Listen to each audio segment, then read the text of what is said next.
ছাত্ৰ ছাত্ৰীসকল আজি আলোচনা কৰিম অসম জাতীয় বিদ্যালয়ৰ ক্লাছ 1ৰ গণিতৰ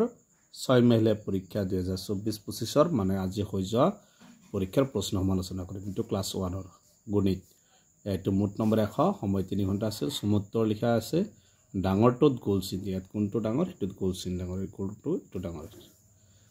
কোনটোত বেছি আছে লিখা এই গোল ঘেৰটো কোনটোত বেছি আছে ইয়াত আছে 5 1 2 3 4 5টা ইয়াতে 1 2 3 4 5 6 টো বিশেষ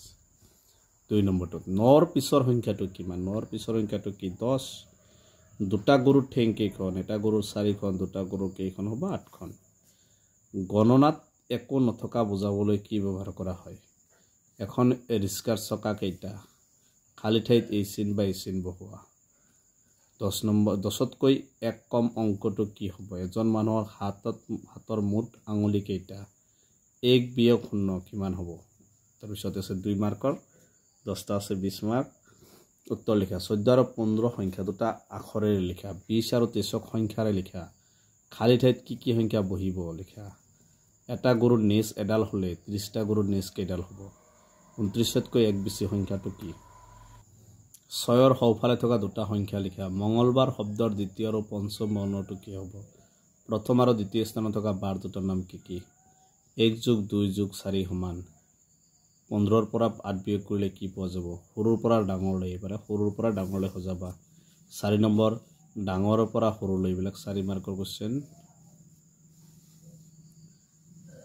4 নম্বৰ ডাঙৰৰ পৰা সৰুলৈ সজাবা তলৰ প্ৰতিযোৰ সংখ্যাৰ মাজত এই চিন বা এই চিন শুদ্ধ চিনটো বহাবা তো 4 মাৰ্ক আছে তলত দিয়া আখৰবোৰ সংখ্যাৰে লিখা এইবিলাক সংখ্যাৰে লিখিবা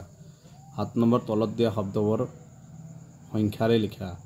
এইটা সংখ্যাৰে লিখিব লাগিব প্ৰত্যেকটা আখৰবোৰ সংখ্যাৰে এবাৰ শব্দবোৰ সংখ্যাৰে লিখিব লাগে খালি ঠাইবোৰ কৰা আগৰ আৰু মাজৰ পিছৰ সংখ্যাবোৰ লিখিবা কিছুমানৰ আগৰ কিছুমানৰ মাজৰ কিছুমানৰ পিছৰ 3 মাৰ্ক আছে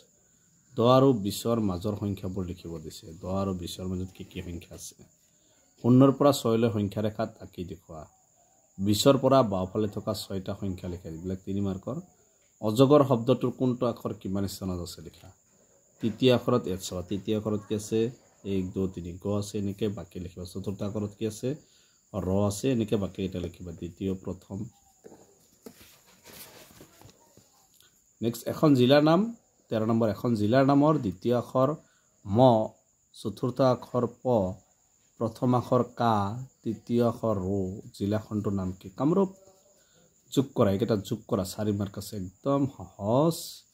বিয়োগ কৰাটো 4 মাৰ্ক আছে 16 নম্বৰ এটা শ্ৰেণীত মুঠতে 10 জন ছাত্ৰ ছাত্ৰী আছে ইয়াৰে 6 জনী ছাত্ৰী শ্ৰেণীটোত ছাত্ৰ কেইজন থাকিব 10ৰ পৰা 6 বিয়োগ কৰিবা কিমান হ'ব 4 এই 4 জনে ছাত্ৰ হ'ব এটা খৰাহিত 6টা আপেল আৰু 2টা আম আছে খৰাহিটোত মুঠতে কিমানটা ফল আছে যোগ কৰিবা 6 দিয়ে কিমান হ'ব 8 কি সংখ্যা যোগ কৰিলে 7 হ'ব যোগ কৰিলে 7 হ'ব লিখিবা তলৰ সংখ্যাবোৰ ক্ৰম চাই উত্তৰ লিখিব দিছে 4 মাৰ্ক বাওঁফালৰ পৰা প্ৰথম সংখ্যাটো দিয়া আছে ক্ৰম চাই দ্বিতীয় সংখ্যা তৃতীয় চতুৰ্থ এনেকৈ লিখিবা 20 নম্বৰ 20 আৰু 50ৰ মাজৰ আটাইবোৰ সংখ্যা লিখিব দিছে 3 মাৰ্ক কমলৰ হাতত 3 টকা অমলৰ হাতত 2 টকা আৰু অনলৰ হাতত 1 টকা আছে 3ৰ হাতত মুঠতে কিমান টকা আছে গটে এটা টকা যোগ কৰি দিবা